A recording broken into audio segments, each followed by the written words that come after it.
My husband's funeral. His mistress spat on my old coat. She said, "He left you penniless because you look like trash." The lawyer smirked. I stood up, adjusted my pantsuit, gave him a document, and said, "Darling, since you're too stupid to notice, let me spell to you.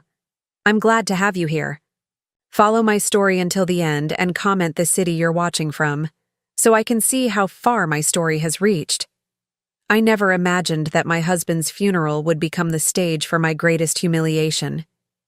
But as I stood there in my old gray coat, watching Mazin parade around in her designer black dress like she owned the place, I realized that even in death, Carlton had found a way to wound me one last time.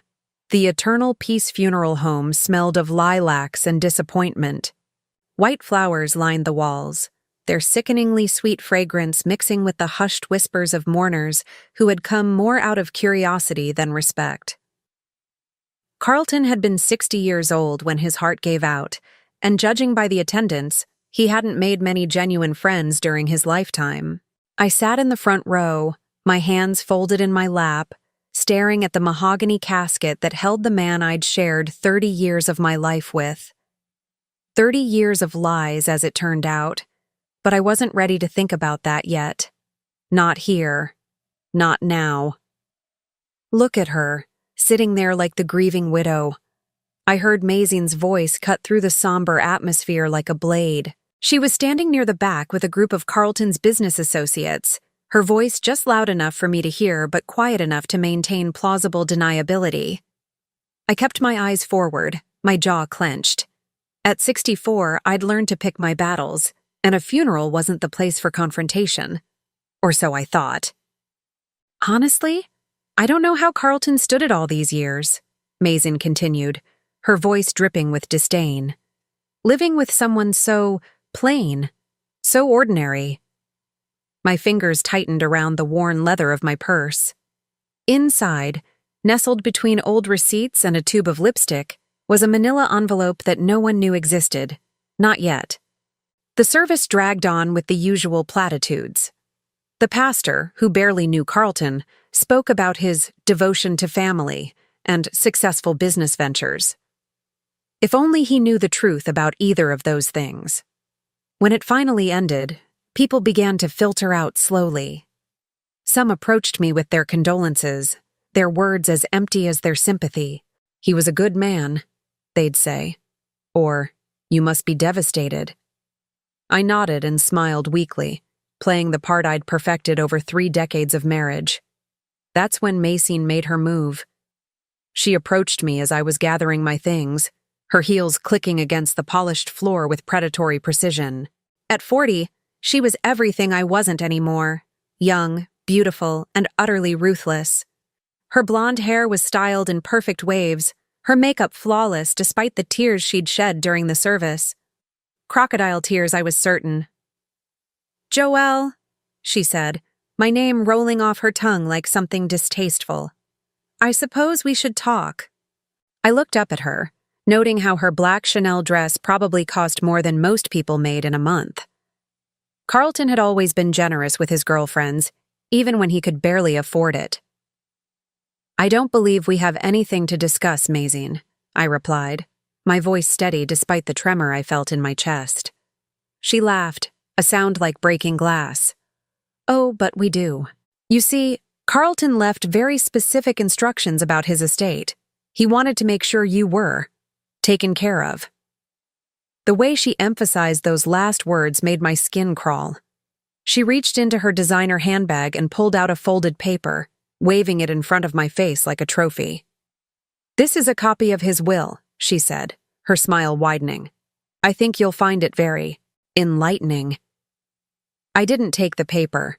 Instead, I stood up slowly, my old joints protesting the movement. At my age, everything hurt a little more, lasted a little longer. But dignity, that was something I could still control. "I've already spoken with Mr. Henderson," I said, referring to Carlton's lawyer. "I'm well aware of the contents of my husband's will." Mazin's smile faltered for just a moment before returning full force. "Then you know he left you practically nothing. This house you've been living in, It's going to be sold to pay off his debts. The car? Gone. Even his life insurance policy has me as the beneficiary. She stepped closer, so close I could smell her expensive perfume mixed with the underlying scent of triumph. He told me you never really contributed to the marriage anyway. Never worked, never earned your keep. Just lived off his success like a… what did he call you? A parasite. The words hit me like physical blows, each one carefully chosen to inflict maximum damage. Around us, a few remaining mourners had stopped their conversations to watch our exchange. I could feel their eyes on us, hungry for drama even at a funeral. Carlton said you'd probably end up in some government housing, Mason continued, her voice getting louder, more theatrical. Living off Social Security and food stamps. He felt sorry for you, really, but not sorry enough to leave you anything substantial. She paused, looking me up and down with obvious disgust.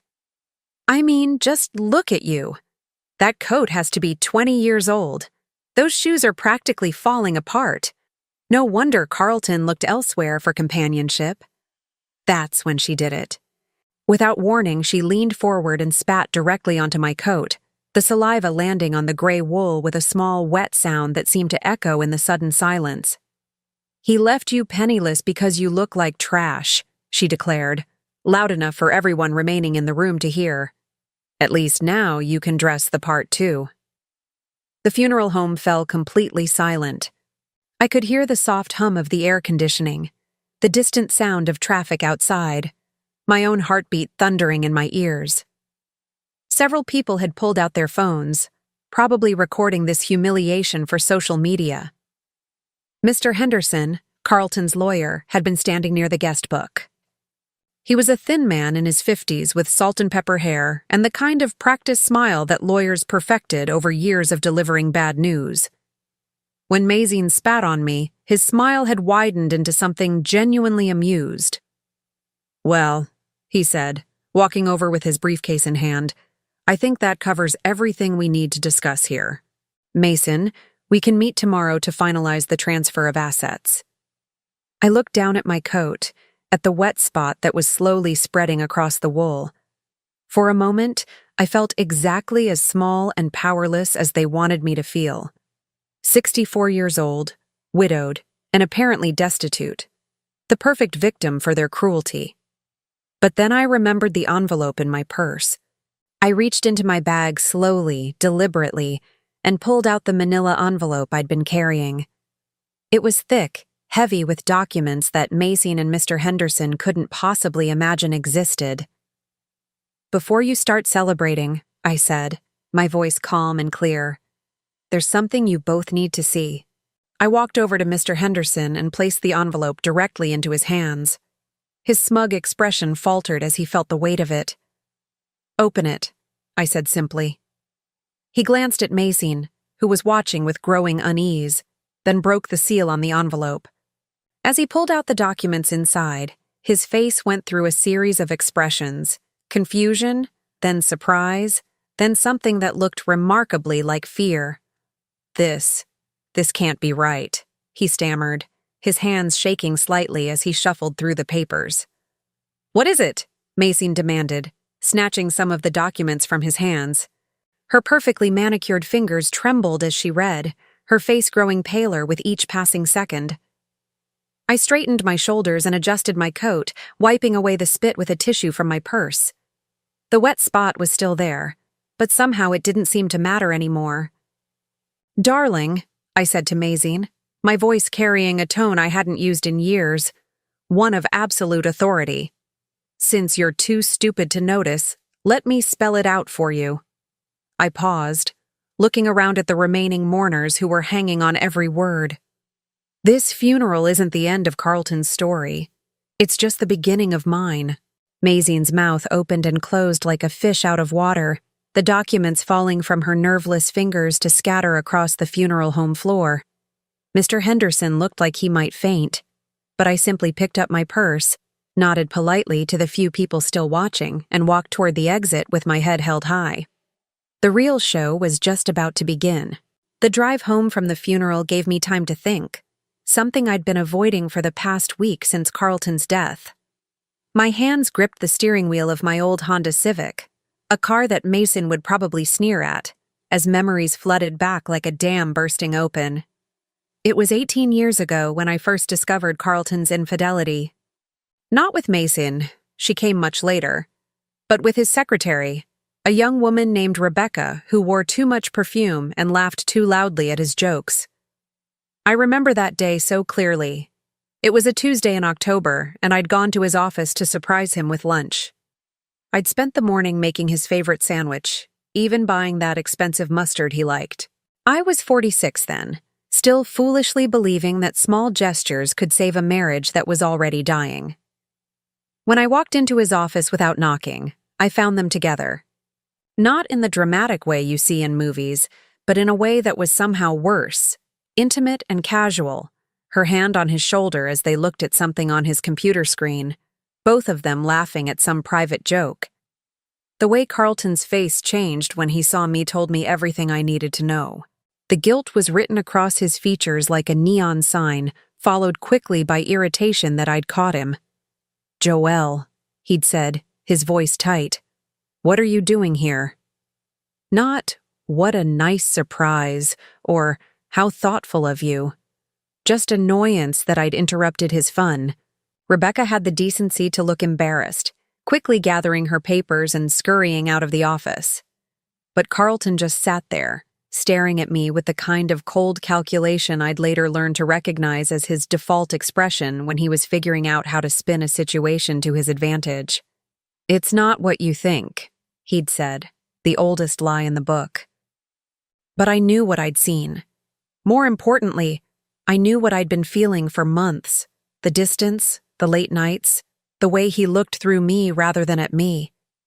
That night, I did something I'd never done before in our 13 years of marriage. I went through his things, not just his pockets or his wallet, but everything. His desk, his computer, his bank statements. What I found changed everything. Carlton wasn't just unfaithful, he was reckless. Dangerously, catastrophically reckless with money. He'd been living far beyond our means for years, using credit cards to fund a lifestyle that looked successful from the outside, but was rotting from within. The expensive dinners, the designer clothes, the luxury car, all of it was purchased with borrowed money. Money we didn't have and couldn't afford to pay back. But the worst part was discovering that he'd been using our joint accounts to fund his affairs. The jewelry for Rebecca, the weekend getaways, even the fancy hotel rooms. All of it paid for with money that was supposed to be ours. That's when I made the decision that would define the next 18 years of my life. I wasn't going to leave Carlton. I was going to protect myself. The next morning I drove to the bank and opened my own account. Not a joint account, not something with Carlton's name on it. My own account, in my name only. Then I did something that surprised even me. I got a job. Carlton had always insisted I didn't need to work. "I make enough for both of us," he'd say whenever I brought up finding employment. "Your job is to take care of the house, to be here when I need you." I'd believed him for years, thought his old-fashioned attitude was actually protective rather than controlling. But after discovering his financial recklessness, I realized he didn't want me to work because he didn't want me to have my own money. Independent money. Escape money. The job I found was humble. Answering phones at a small accounting firm. The pay wasn't much, just $8 an hour, but it was mine. Carlton barely noticed when I told him about it, too absorbed in his own affairs to care what I did with my time. What he definitely didn't notice was how quickly I learned. Helen Morrison, the woman who owned the accounting firm, took me under her wing. She was in her 70s then, a sharp-minded woman who'd built her business from nothing after her husband died young. "Money is power, Joelle," she told me during my first week. "Not just the money itself, but understanding how it works, how to make it grow, how to protect it, how to hide it when you need to." She taught me about investments, about compound interest, about the little loopholes and strategies that the wealthy use to build and maintain their fortunes. More importantly, she taught me how to be patient, how to plan for the long term. Within 6 months, I'd been promoted to bookkeeper. Within a year, I was Helen's right-hand woman. And within 2 years, when Helen decided to retire, she offered to sell me the business. "I don't have that kind of money," I'd protested. Helen had smiled, that knowing smile of a woman who'd seen it all. "You'd be surprised what you can accomplish when you're motivated by necessity." She was right. I took out a small business loan, using our house as collateral, something I could do because my name was also on the deed. Carlton signed the papers without reading them, too busy with his latest secretary to pay attention to what I was doing. Meridian Holdings was born in 2010. On paper, it was just a small accounting firm that Helen Morrison had sold to her former employee. In reality, it became my lifeline. I worked during the day and studied at night, learning everything I could about investments and financial planning. I started small, putting aside $20 or $30 from each paycheck, investing it carefully, and watching it grow. Carlton never noticed the extra money because I never spent it. I lived exactly the same way I always had, frugally, carefully, making do with what we already owned. He saw what he expected to see, a dutiful wife who stayed within her budget and didn't ask for much.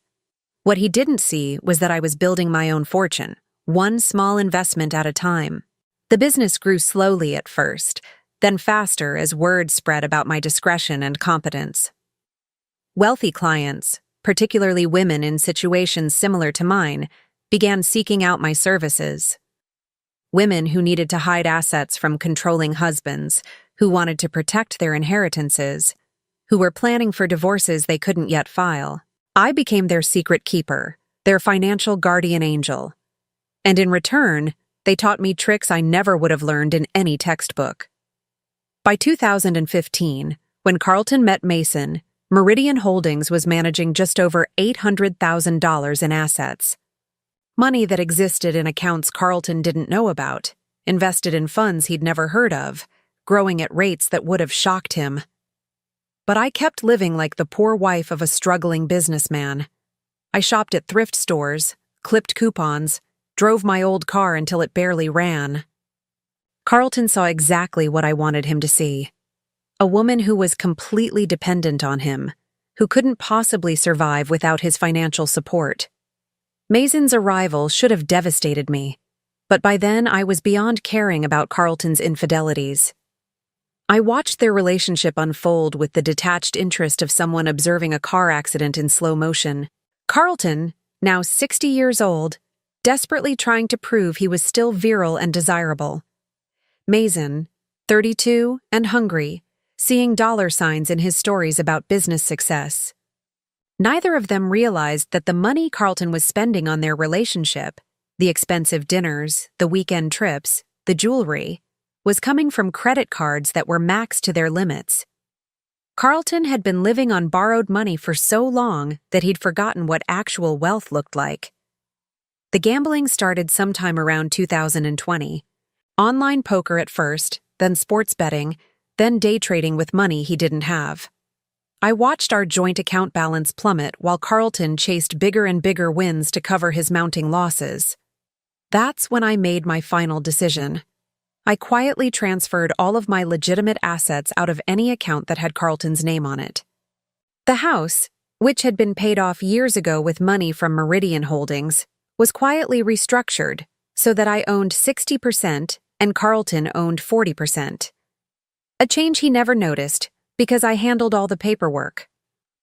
By the time Carlton died, he owed approximately $350,000 to various creditors, credit card companies, online betting sites, a particularly unpleasant man named Eddie who handled private loans for desperate gamblers.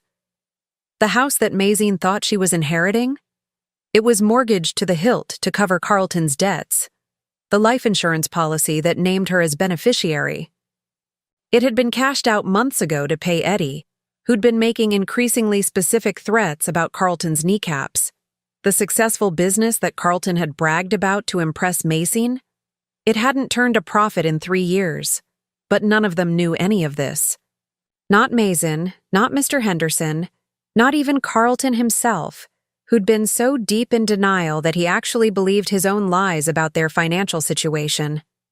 As I pulled into my driveway, the driveway of a house I actually owned, despite what everyone believed, I thought about the envelope I'd handed to Mr. Henderson.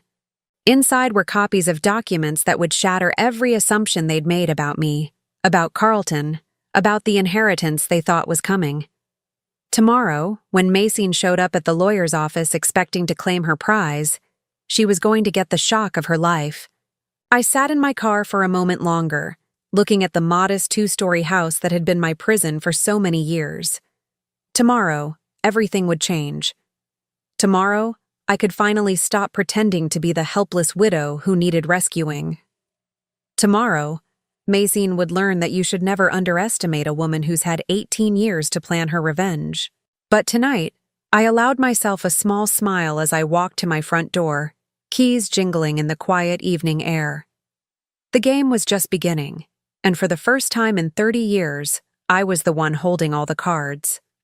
I woke up the morning after the funeral feeling lighter than I had in years. For the first time in 3 decades, I didn't have to tiptoe around Carlton's moods, didn't have to pretend I didn't notice the smell of another woman's perfume on his clothes, didn't have to watch him lie to my face about where he'd been or what he'd been doing. The freedom was intoxicating. I made myself a proper breakfast, something I rarely did when Carlton was alive, since he preferred to eat out or have me prepare elaborate meals that showcased my domestic skills to his friends. Today, I scrambled eggs and made toast. Simple pleasures that tasted like liberation. My phone rang at exactly 9 o'clock. I knew who it would be before I answered. "Joelle, we need to talk." Mr. Henderson's voice was tight with barely controlled anxiety. "Can you come to my office this morning? There are some discrepancies in the documents you provided yesterday." I smiled, sipping my coffee slowly. Discrepancies? That's an interesting word for it. "This isn't a joke," he snapped, his professional composure cracking. "What you gave me yesterday, if it's authentic, it changes everything." "Oh, it's authentic," I assured him. "Would 10:30 work for you? I have some errands to run first." The errands were important. I needed to visit the bank, specifically to access a safety deposit box that Carlton had never known existed. The box contained documents that would complete the picture I'd started painting yesterday at the funeral home. First National Bank was a grand old building downtown, all marble columns and vaulted ceilings that echoed with the footsteps of serious people conducting serious business. I'd been coming here regularly for 13 years, always alone, always discreet. The safety deposit box was small, but packed with carefully organized files. Property deeds, investment statements, business and corporation papers, all the evidence of the parallel life I'd been building while Carlton thought I was just his dutiful, dependent wife. The most important document was at the bottom of the box, the original partnership agreement for Carlton's business. The business that Mason thought would be hers, the business that Mr. Henderson assumed was Carlton's sole property. What neither of them knew was that I owned 51% of Carlton's company. It had happened gradually, starting in 2012 when Carlton was going through one of his many financial crises. He'd come to me in tears, actual tears, begging for help. The business was failing, creditors were calling, and he was facing bankruptcy. "I need $20,000, he'd pleaded, "just to get through this rough patch. I'll pay you back, I swear." Of course, he didn't have $20,000 to pay me back. But I did, thanks to the careful investments I'd been making through Meridian Holdings. "I'll help you," I'd told him, "but not with a loan, as an investment." He'd been so desperate that he'd agreed to give me 20% of his business in exchange for the $20,000. It seemed like a bargain to him. 20% of something was better than 100% of nothing. But Carlton's financial troubles didn't end there. They never did.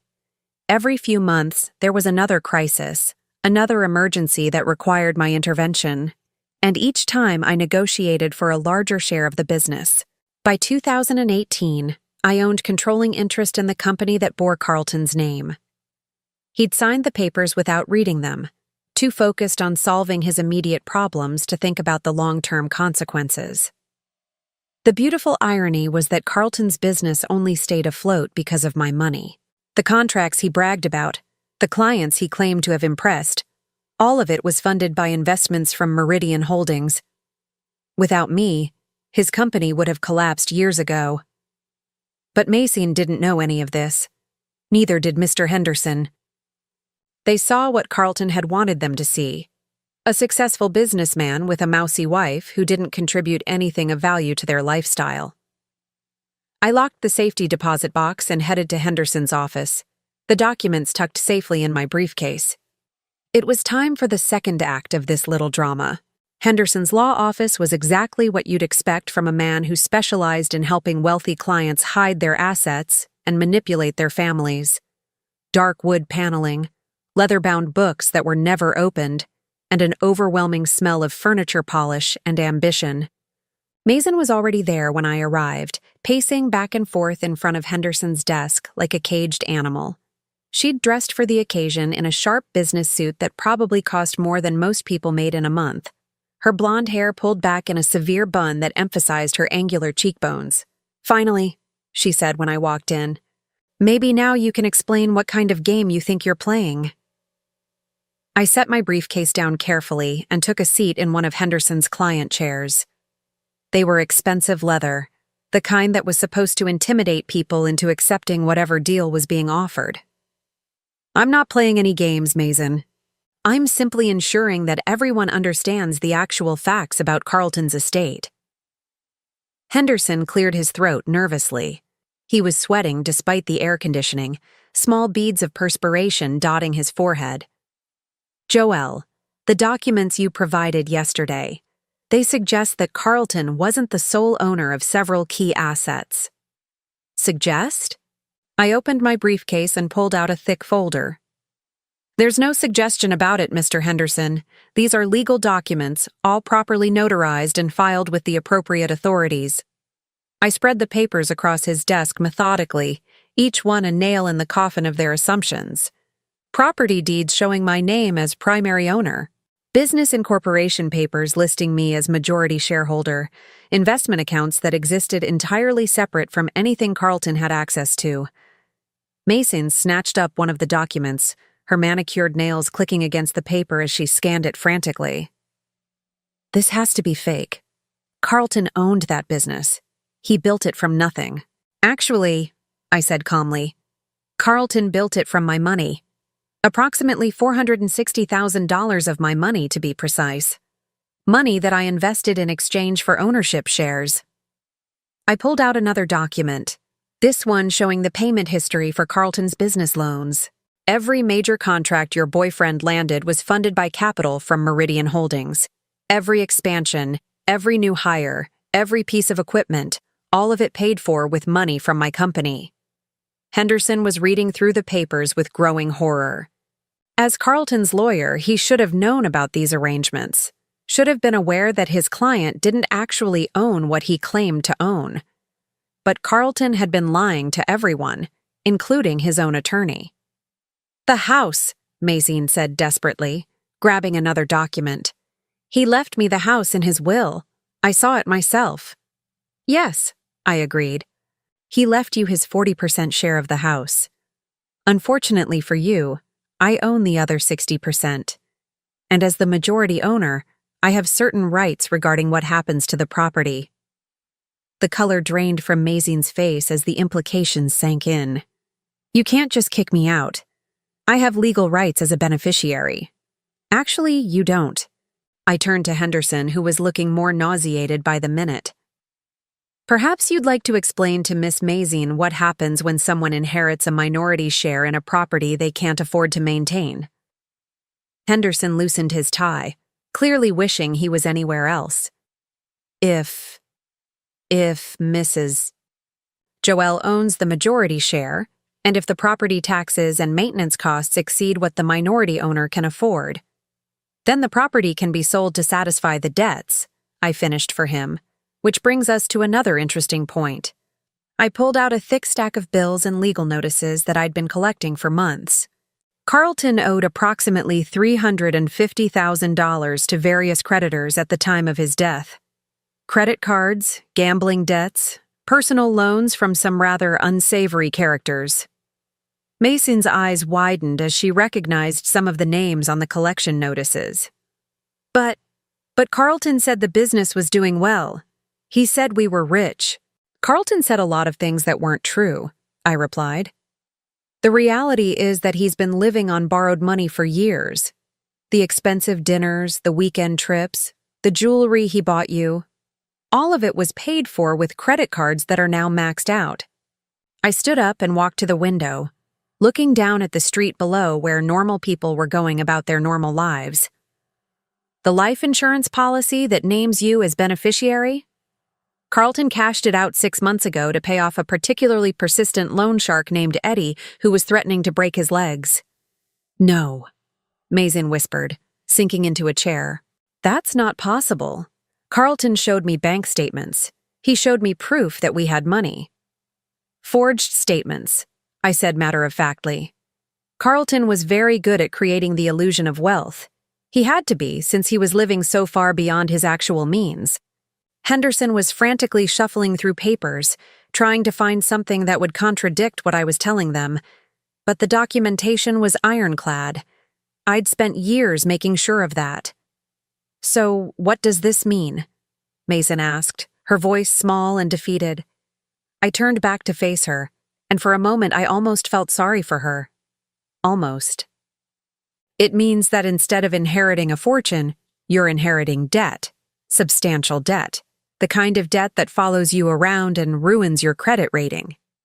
But surely there must be something, Henderson interjected desperately. Some asset that can be liquidated to satisfy the creditors. Oh, there is, I said with a smile that I didn't bother to make warm. Carlton's 40% share of the house will need to be sold to help pay his debts. Unfortunately, as the majority owner, I have first right of refusal on any sale. The silence that followed was deafening. I could practically hear the wheels turning in their heads as they tried to figure out how they'd been so completely outmaneuvered. You planned this, Mason said finally, her voice filled with a mixture of rage and grudging respect. You've been planning this for years. I've been protecting myself for years, I corrected. There's a difference. I gathered up my documents and placed them back in my briefcase. I'll give you both some time to process this information. Mason, you'll need to make arrangements to move out of the house within 30 days. As for Carlton's business debts, I'm sure you'll want to consult with your own attorney about your legal obligations as a beneficiary. I paused at the door, turning back one final time. Oh, and Mason, you might want to start looking for a job. A real job. The kind that comes with a steady paycheck and health insurance. As I walked out of Henderson's office, I could hear Mason starting to cry behind me. Not the delicate tears she'd shed at the funeral, but the ugly, desperate sobs of someone whose world was collapsing around them. I should have felt guilty. A better person probably would have felt guilty. Instead, I felt free. 3 days after my meeting with Henderson and Mason, I received a phone call that didn't surprise me. What surprised me was how long it took. You think you're so clever, don't you? Mason's voice was raw, stripped of its usual polish. Sitting there in your little house, playing your little games. But I know what you're really doing. I set down my cup of tea and settled more comfortably into my favorite chair. And what exactly am I doing, Mason? You're lying. About everything. Carlton told me about your so-called business. He said you answered phones for some old woman who felt sorry for you. There's no way you have the kind of money you're claiming to have. I see. I picked up a file from the stack on my coffee table, one of many I'd been organizing for this exact conversation. Tell me, did Carlton also tell you about his gambling problem? Silence on the other end of the line. Or about the $350,000 he owed to various creditors at the time of his death? Did he mention that part when he was promising you a life of luxury? You're making that up, Mason said, but her voice had lost its certainty. Am I? Why don't you drive over to the house? Well, what used to be your house, and check the mailbox. There should be several interesting pieces of correspondence waiting for you. The truth was, I'd been intercepting Carlton's mail for months, collecting evidence of his mounting debts while he remained blissfully unaware of how deep he'd dug his own grave. Bills from credit card companies, threatening letters from collection agencies, notices from his bookie. I'd kept it all, organizing it methodically while Carlton lived in his fantasy world where consequences didn't exist. "I don't have to listen to this," Maxine said, but she didn't hang up. "No, you don't. But you might want to, because I'm about to tell you something that even Carlton didn't know." I opened the file and pulled out a document that had taken me considerable effort to obtain. "Did you know that Carlton's business partner in his early ventures was a man named Marcus Webb?" Another silence. Marcus died in a car accident in 1998. Carlton told everyone that he bought out Marcus's share of the business with money he'd saved. What he actually did was forge Marcus's signature on several documents and steal his partner's half of the company. I could hear Mazin's breathing change on the other end of the line. "That's impossible. Carlton would absolutely do that," I interrupted. "Just like he forged bank statements to show you how wealthy you both were.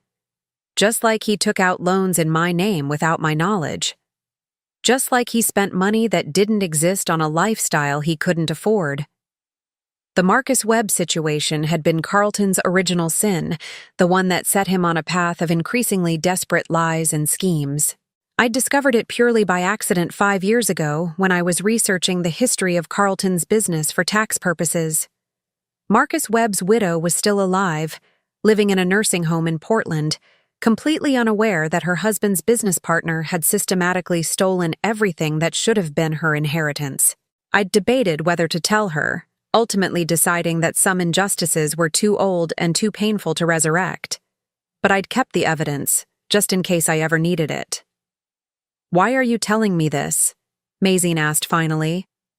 "Because I want you to understand exactly who Carlton really was.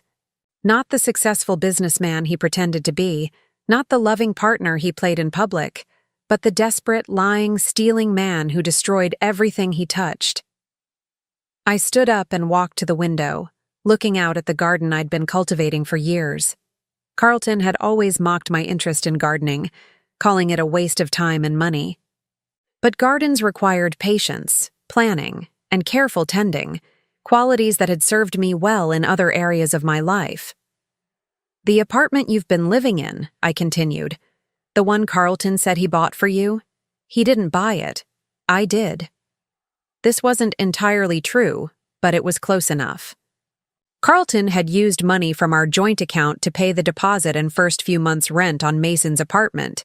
But since I'd been funding our joint account with money from Meridian Holdings, technically every dollar Carlton spent came from my earnings. "That's impossible," Mason whispered.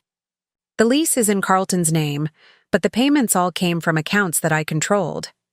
When Carlton told you he was buying you expensive gifts, paying for your vacations, setting you up in a luxury apartment, he was spending my money.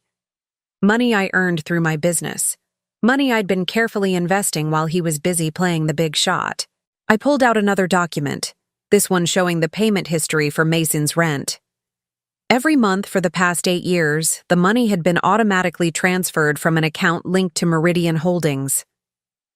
"I could have cut off those payments at any time," I said quietly. "I could have had you evicted months ago. The only reason I didn't was because I wanted to see how long Carlton's lies could sustain themselves." "But why?" Mazine's voice was barely audible now. "Why would you pay for the apartment where your husband was cheating on you?" It was a fair question, one I'd asked myself many times over the years. "Because knowledge is power, Mazine. As long as I knew where Carlton was spending his time and my money, I could control the situation. The moment I cut you off, you would have left him, and he would have found someone new to lie to. Someone I might not have been able to track as easily." The truth was more complicated than that, but Mazine didn't need to know about the private investigator I'd hired to document Carlton's affairs, or about the detailed records I'd kept of every lie he'd told. every promise he'd broken, every dollar he'd stolen from our marriage. "So what happens now?" she asked. "Now you have a choice," I said, returning to my chair. "You can continue living in denial, pretending that Carlton was the man you thought he was, trying to claim an inheritance that doesn't exist. Or you can accept the reality of the situation and start planning for your future." What kind of future? There was desperation in her voice now, the sound of a woman who was finally beginning to understand how completely she'd been deceived. "Well, you're 40 years old, reasonably intelligent, and presumably capable of supporting yourself. You'll need to find a job, of course. A real job, not the kind of make-work position Carlton probably promised to create for you in his imaginary business empire." I flipped through the file again, finding the document I was looking for. "Speaking of which, you should know that Carlton's business officially declared bankruptcy yesterday. I filed the papers myself as the majority shareholder." "You can't do that." "Actually, I can, and I did. The business had no assets left to liquidate and approximately $200,000 in outstanding debts. The responsible thing to do was to shut it down before the creditors started coming after the shareholders personally. This was the final piece of Carlton's empire crumbling. His business had been bleeding money for years, kept alive only by regular infusions of capital from my accounts. With Carlton dead, and me no longer willing to prop up his illusions, bankruptcy was inevitable." "Those debts you mentioned," Mason said slowly, "the $350,000 Carlton owed. What happens to those?" "Excellent question. Since you were named as a beneficiary in Carlton's will, you're potentially liable for a portion of those debts. Specifically, any assets you inherited from Carlton could be seized by his creditors to satisfy their claims." I could practically hear the panic setting in. "But you said there weren't any real assets." "That's correct. Which means the creditors will likely pursue other avenues for collection. They might, for example, investigate whether Carlton transferred any assets to you before his death in an attempt to hide them from creditors. That expensive jewelry he bought you, the car he put in your name, the money he deposited into your personal accounts, all of that could be considered fraudulent transfers." This was the beautiful trap that Carlton had unknowingly set for Mason. In his eagerness to impress her and secure her loyalty, he'd used money he didn't have to buy her things that would now be reclaimed by his creditors. Every gift was evidence of his financial irresponsibility, every grand gesture proof that he'd been living beyond his means. "I didn't know," Mason said, her voice breaking. "I swear I didn't know any of this." "I believe you," I said, and surprisingly I did. Mason was greedy and selfish, but she wasn't particularly bright. Carlton had played her just as skillfully as he'd played everyone else, creating an elaborate fiction that she'd been all too willing to believe. "So, what do I do now?" she asked. I considered my answer carefully. This was the moment where I could choose to be magnanimous, to offer her some way out of the mess Carlton had created. But then I remembered the way she'd spit on my coat at the funeral, the vicious pleasure she'd taken in what she thought was my humiliation. "You should probably get a lawyer," I said finally. "A good one. And you should start looking for a place to live. The lease on your apartment expires at the end of this month, and I won't be renewing it." "Please," she whispered. "I'll do anything. I'll leave town. I'll never bother you again. Just, please don't do this." For a moment, I almost felt sorry for her. Almost. But then I remembered all the years I'd spent in silence, watching my husband parade his mistresses around town while I played the role of the dutiful, oblivious wife.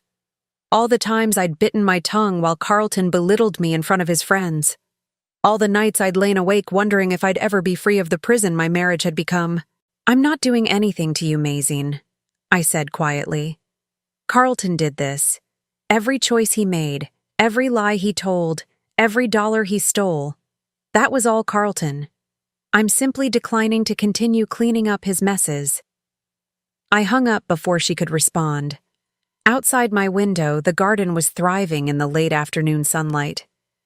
I'd planted most of these flowers myself, choosing varieties that would bloom at different times throughout the year, so there would always be something beautiful to look at. Planning, patience, careful tending. In 2 days, I would be meeting with Daniel Morrison, my financial advisor, and the son of the woman who'd first taught me about money and power. We were going to discuss my plans for the property I really owned, the one Carlton had never known about, the one where I would finally be free to live exactly as I chose. But tonight, I was content to sit in my garden and watch the sunset, knowing that for the first time in 30 years, tomorrow belonged entirely to me. The eviction notice was delivered on a Tuesday morning, exactly 30 days after Carlton's funeral. I knew because I was the one who had instructed my lawyer to serve it. Not out of cruelty, but out of necessity. Mason had made her choice, and now she would live with the consequences. I was having coffee in my kitchen when my phone rang. The caller ID showed an unknown number, but I recognized Mason's voice immediately, though it was higher pitched than usual, strained with panic.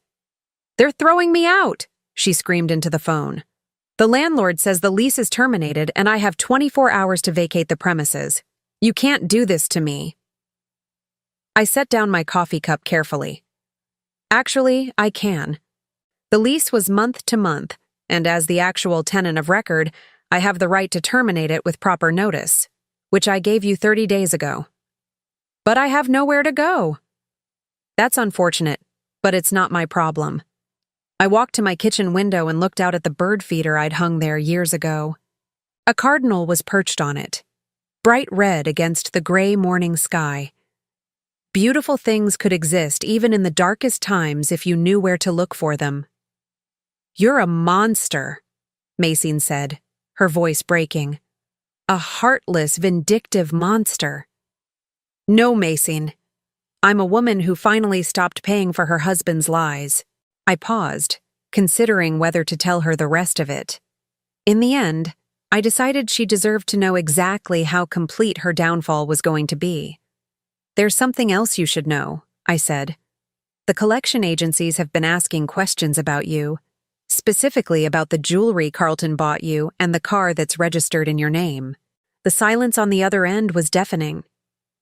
You see, when someone dies owing as much money as Carlton did, creditors become very interested in tracking down anything of value that might have been transferred before death. They call it a fraudulent conveyance, and it can be reversed by the courts. "I didn't know," she whispered. "I swear I didn't know Carlton was in debt." Unfortunately, ignorance isn't a defense in these matters. The law assumes that someone in a romantic relationship with the debtor should have been aware of their financial situation. This wasn't entirely true, but Mason didn't know enough about estate law to challenge me. "What does that mean?" "It means they're going to take everything.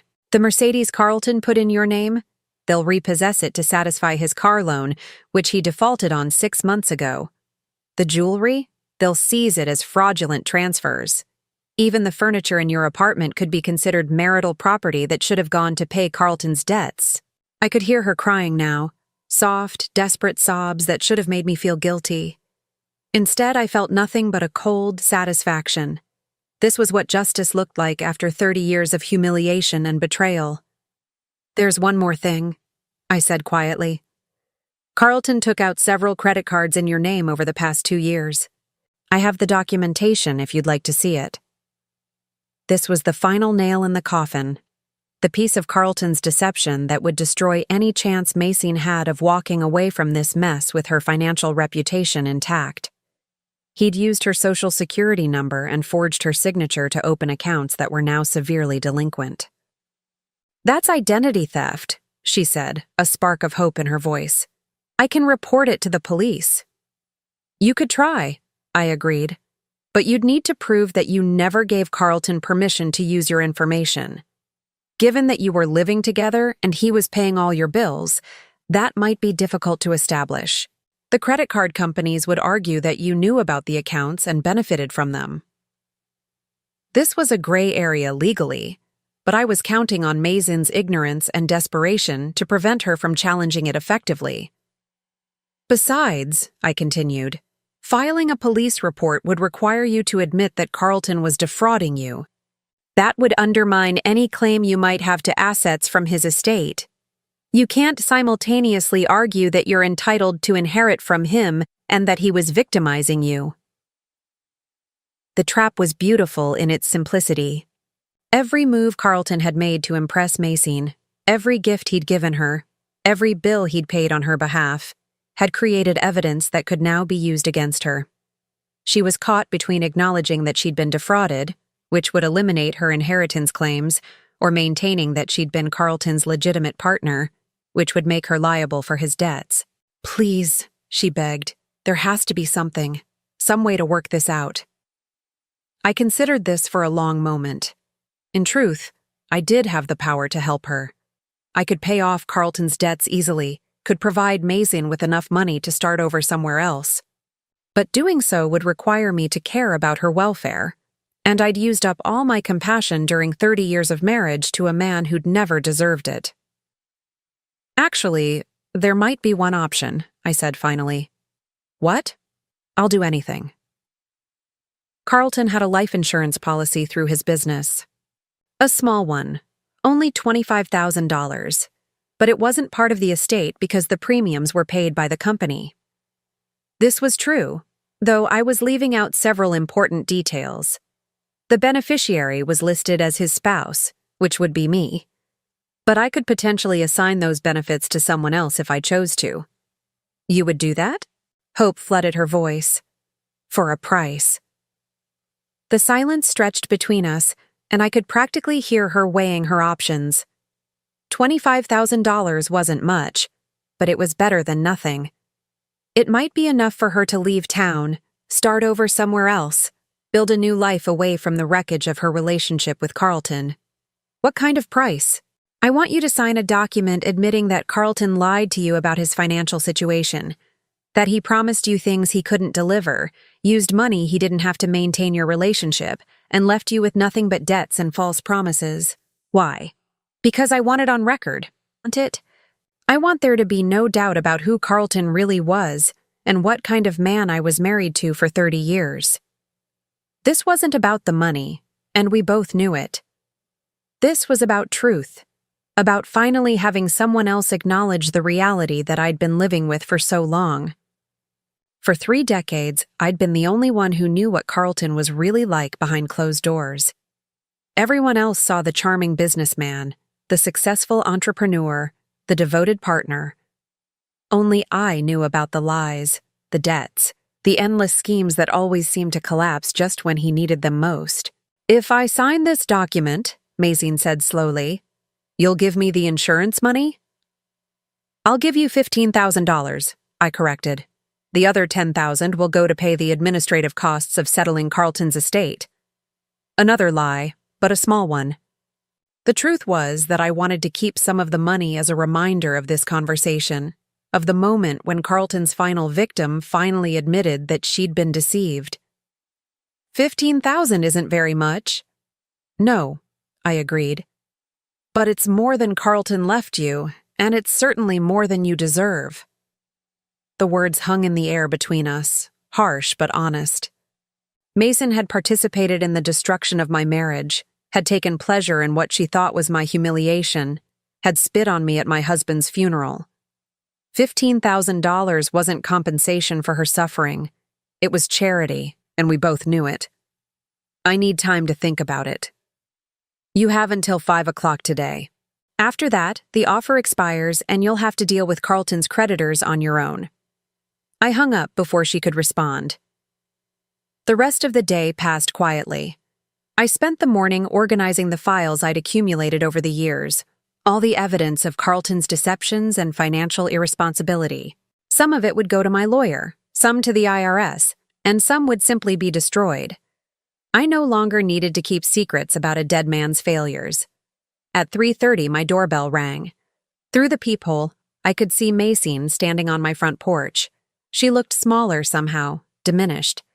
Her designer clothes were wrinkled, her perfect hair was unkempt, and her makeup couldn't hide the dark circles under her eyes. I opened the door but didn't invite her in. "I'll sign your document," she said without preamble. "But I want to see the insurance policy first. I want proof that you actually have the money you're promising." I had to respect her caution. Even desperate, she wasn't completely naive. "Wait here," I said, leaving her standing on the porch while I retrieved the policy from my filing cabinet. When I returned, she read through it carefully, her lips moving silently as she processed the legal language. Finally, she looked up at me. "This is really all that's left? $25,000? It's all Carlton left that isn't tied up in debt or legal complications," I confirmed. "Everything else he owned was either mortgaged, borrowed against, or promised to creditors." She nodded slowly, defeat settling over her features like a mask. "Where do I sign?" I handed her the document I'd had my lawyer prepare. It was simple and straightforward, a sworn statement acknowledging that Carlton had misrepresented his financial situation and that she had been deceived about the inheritance she expected to receive. She read it through twice before signing, her hand trembling slightly as she wrote her name. When she finished, she looked up at me with something that might have been respect. "You really planned all this, didn't you? You knew exactly how it would end." "I planned to protect myself," I said. "Everything else was just Carlton being Carlton." I took the signed document and went back inside to get her check.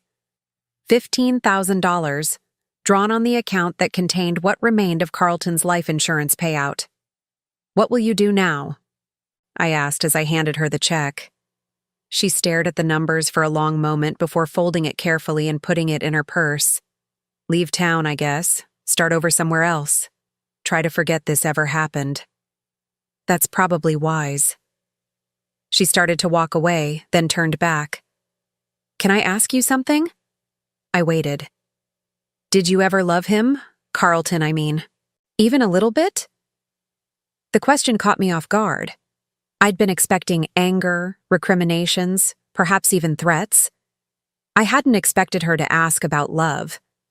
"I thought I did," I said finally. "For a very long time, I thought I loved him. But looking back, I think what I actually loved was the idea of him. The man I thought he could become if he just tried hard enough." "And when did you stop?" I considered the question seriously. "I think it was the day I discovered you weren't his first affair. When I realized that betraying me wasn't a mistake he'd made, it was a pattern he'd chosen." Macy nodded as if she understood. "For what it's worth," she said quietly, "I'm sorry. About the funeral, about the things I said. I thought I was winning something, but there was never really anything to win, was there?" "No," I agreed. "There wasn't." I watched her walk to the old Toyota she'd had to buy after the Mercedes was repossessed, watched her drive away down the street where I'd lived for 30 years as Carlton's wife. Tomorrow I would start packing for my move to the house I'd kept secret all these years. But tonight, I was finally free to grieve not for the man Carlton had been, but for the man I'd once believed he could be. Some endings, I realized, were really beginnings in disguise. 6 months after Carlton's funeral, I stood in the master bedroom of a house that no one from my old life had ever seen. Sunlight streamed through windows that I'd chosen myself, illuminating hardwood floors that I'd walked across every morning for the past 13 years during my secret visits.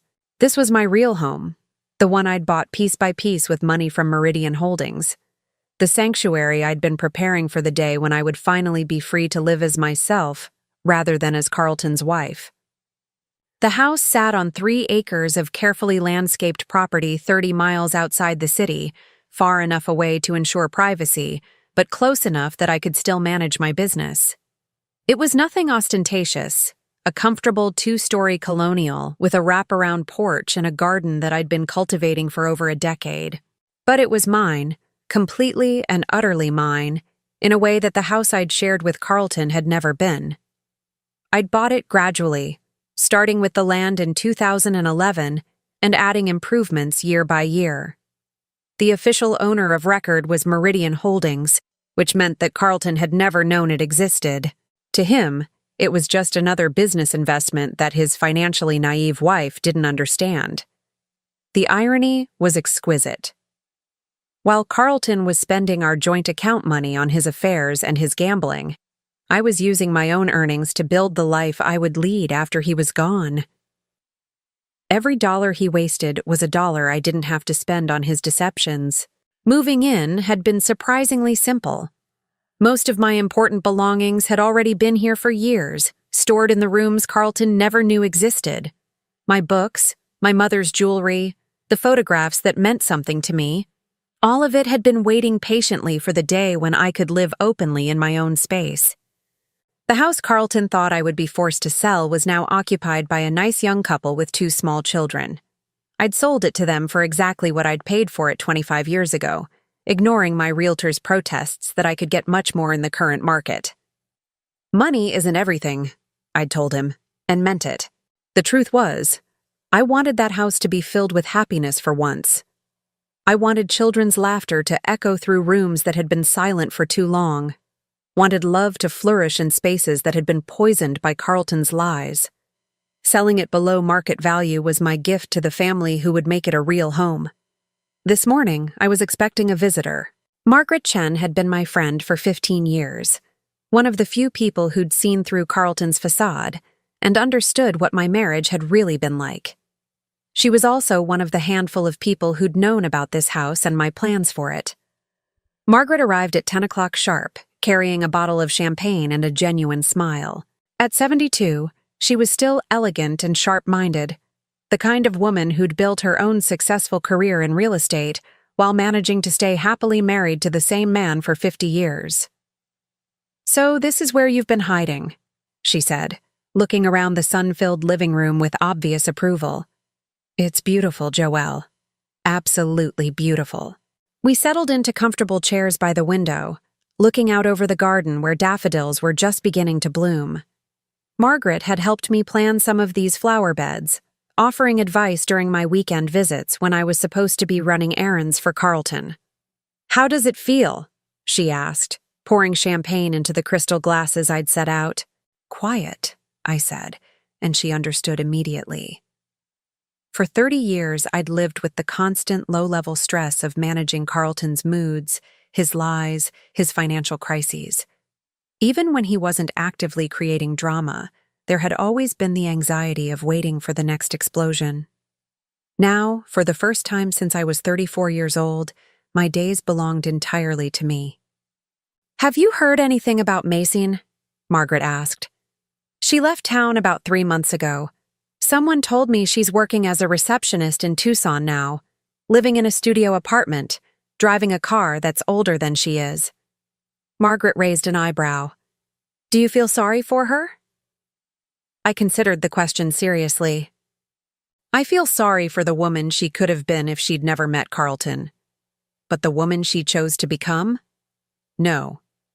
She made her decisions with her eyes wide open. The settlement of Carlton's estate had taken 4 months to complete. In the end, there had been just enough assets to pay his creditors and cover the legal fees. The house sale, the liquidation of his business equipment, the small insurance policy, all of it went to satisfy the debts he'd accumulated during his final years of self-destruction. Mason had walked away with the $15,000 I'd given her and nothing else. No jewelry, no car, no future financial support from a man she'd thought was wealthy. Just the hard lesson that when you build your life around someone else's lies, you're bound to get buried under them. "I've been thinking," Margaret said, settling back in her chair. "What you did wasn't really revenge, was it?" "What do you mean?" "Revenge would have been active, deliberately hurting them, going out of your way to cause pain." She gestured around the beautiful room where we were sitting. "What you did was just stop participating in their deception." She was right. I hadn't plotted Carlton's downfall or engineered Mason's humiliation. I'd simply stopped enabling their fantasy, stopped using my money to prop up Carlton's illusions of success, stopped pretending to be the helpless victim they needed me to be. The consequences had been inevitable once I stepped out of my role as their unwitting sponsor. Sometimes the most powerful thing you can do is nothing, Margaret continued. Just step back and let people face the natural results of their choices. My phone buzzed with a text message. Daniel Morrison, my financial advisor, confirming our meeting next week to discuss expanding Meridian Holdings. The business had grown significantly since I'd stopped diverting funds to cover Carlton's expenses, and we were exploring opportunities to help other women in situations similar to what mine had been. Not a charity. I wasn't interested in being anyone's savior, but a business that specialized in helping women protect their assets and build independent financial security. There was a market for that kind of discretion, especially among clients who needed to plan for uncertain futures. What's next for you? Margaret asked, noticing my smile as I read the message. Work, mostly. I have more energy for it now that I'm not constantly managing someone else's crises. I looked around the room that had been waiting for me for so many years. And this house needs some updating. I was thinking about putting in a studio space for painting. This was something I'd never told Carlton about. The art classes I'd been taking for the past 5 years, the canvases that were stored in the upstairs bedroom, the secret creative life I'd been cultivating alongside my business success. You paint? I'm learning to. Badly, but enthusiastically. I laughed, remembering my first attempts at landscape painting. Turns out I have a lot to say about beauty and patience and things growing in their own time. We spent the afternoon walking through the house and garden, Margaret admiring the careful thought that had gone into every room, every flower bed, every practical detail. This wasn't a house that had been decorated for show. It was a space designed for actual living, for comfort and solitude, and the quiet pleasures of a life lived on one's own terms. As the sun began to set, we returned to the living room where Margaret gathered up her purse and the empty champagne bottle. You know, she said, pausing at the front door, I never liked Carlton. I know I never said it outright, but I thought you should know. I know, I said. You were too polite to say so, but it was obvious. What I don't understand is why you stayed so long. You had the money to leave years ago. You had this house, your business, complete financial independence. Why did you wait until he died? It was a fair question, one I'd been asking myself lately. I think I needed to know that I could survive the worst he could do to me. That even if he took everything, even if he left me publicly humiliated and apparently destitute, I would still be okay. I looked back at the house that represented my true life, the one I'd been building in secret while everyone thought I was just Carlton's long-suffering wife. Leaving would have been admitting defeat. Staying meant I got to choose the ending. Margaret hugged me goodbye, and I stood on the porch watching her car disappear down the tree-lined driveway. The evening was warm for early spring, and I could hear birds settling into their nests, preparing for the night. I thought about Carlton, probably for the last time with any real emotion. He'd spent his life trying to be someone he wasn't, using other people's money and trust to maintain an illusion that ultimately destroyed him. In the end, his lies had been bigger than his ability to sustain them, and the whole elaborate structure had collapsed under its own weight. I thought about Mazine, starting over in a new city with nothing but the hard-earned knowledge that fairy tales don't exist, and Prince Charming sometimes turns out to be a middle-aged con man with a gambling problem and a talent for making other people pay for his mistakes.